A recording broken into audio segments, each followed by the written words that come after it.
Halo kawan-kawan, kami dari kelompok 10 di mata kuliah Bimbingan Menulis. Di sini kami ingin menyampaikan hasil diskusi kami. Mari kawan-kawan kita belajar lebih jauh tentang surat. Sebelum itu, kami ingin memperkenalkan kelompok kami yang terdiri dari 3 orang. Yang pertama, saya sendiri, Fathan Firdaus. Yang kedua, Muhammad Erlangga Ardiansah. Dan yang ketiga, Ivana Samanta. Kawan-kawan, sebelumnya sudah tahu belum apa itu surat? Nah, di sini pengertian surat adalah sarana informasi yang dipakai untuk menyampaikan informasi dari pihak pengirim kepada pihak penerima. Ini adalah tokoh yang mempelopori terbentuknya surat, yaitu Johannes Gutenberg. Dalam sejarah terbentuknya surat dimulai dari ditemukannya mesin cetak oleh Johannes Gutenberg pada 1398 sampai 3 Februari 1468. Penemuan mesin cetak ini mengubah cara manusia menyebarkan informasi. Namun, dalam penyebarannya, surat masih sulit untuk disebarluaskan. Sehingga media pengiriman surat berkembang menjadi berbagai bentuk, di antaranya yaitu yang pertama, burung merpati. Burung merpati pertama kali digunakan oleh bangsa Sumeria pada tahun 776 sebelum Masehi. Orang-orang dahulu sudah melatih burung merpati dan dijadikan alat pengirim pesan kepada militer. Cara pengiriman menggunakan merpati yaitu dimulai melatih merpati untuk pulang ke rumah. Setelah dilepaskan, apakah ia akan langsung pulang ke kandang atau tempat ia tinggal, atau sehingga saat merpati sudah melakukan latihan secara berkala, maka merpati bisa dapat digunakan sebagai alat untuk mengirim surat. Sebelum itu, teman-teman sudah pernah melihat telegraf belum? Nah, di sebelah kiri layar itu adalah bentuk dari telegraf.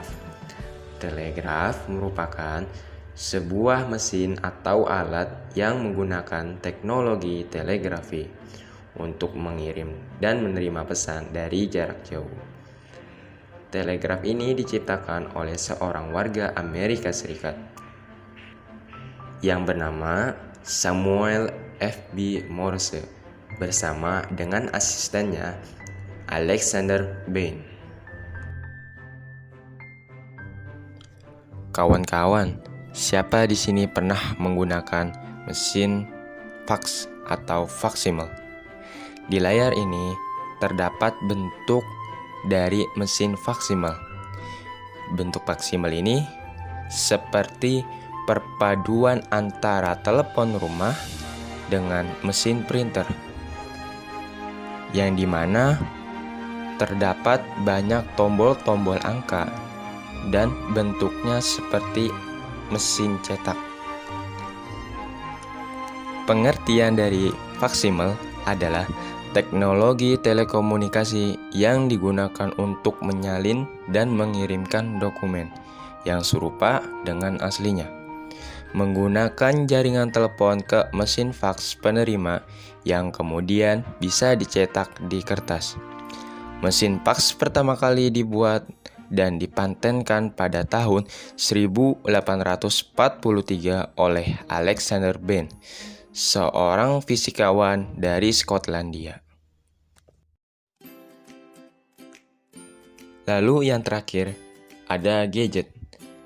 Semenjak masuknya ranah jaringan internet dalam media perkembangan surat menyurat, terdapat media internet sebagai penghubung alat komunikasi. Pada jaringan internet ini, antara pengirim dan penerima tidak mengalami kendala saat ingin mengirim pesan atau surat. Setelah kita jelajahi perkembangan sejarah alat komunikasi dari surat menyurat, maka kita lanjutkan kepada fungsi surat tersebut, yaitu yang pertama sebagai alat komunikasi, yang kedua sebagai alat tulis, dan yang ketiga sebagai media penyimpanan. Dalam penulisan surat menyurat, surat terdapat dua jenis, yaitu diantaranya surat resmi dan surat tidak resmi. Pengertian dari surat resmi adalah pesan yang ditulis dalam bentuk surat yang pada umumnya digunakan oleh perorangan, instansi, dan organisasi untuk keperluan resmi. Surat resmi bertujuan sebagai tanda bukti hormat kepada suatu instansi, perorangan, atau organisasi yang dituju. Di sebelah kanan layar terdapat contoh dari surat resmi dan sistematika dari surat resmi. Sistematikanya diantaranya yaitu yang pertama, kop atau kepala surat. Yang kedua, tempat dan tanggal surat. Yang ketiga, nomor, hal, dan lampiran. Yang keempat, alamat tujuan. Yang kelima, salam pembuka. Yang keenam, isi surat. Yang ketujuh, kalimat penutup. Yang kedelapan, pengirim. Yang kesembilan, tanda tangan. Dan yang kesepuluh, nama pengirim dan inisial. Lalu, cara pembuatan surat resmi. Yang bagian pertama ada kop surat. Kop surat ini terdiri dari nama instansi atau lembaga yang ditulis dengan huruf kapital atau huruf besar. Yang kedua, alamat instansi atau lembaga ditulis dengan variasi huruf besar dan kecil. Dan yang ketiga, logo instansi atau lembaga. Yang kedua, nomor surat. Contoh dari nomor surat adalah 0901-A8-KP-2009 yang terdiri dari yang pertama, nomor urut surat dinas keluar. Yang kedua, kode unit utama sekretariat jenderal. Yang ketiga, kode pusat perbukuan. Yang keempat, kode perihal surat. Yang kelima, tahun pembuatan surat. Dan yang ketiga, hal. Penulisannya berupa garis besar isi surat, contoh undangan rapat. Yang keempat, lampiran. Penulisannya berisi lembaran lain yang disertakan selain surat, contoh 2 berkas.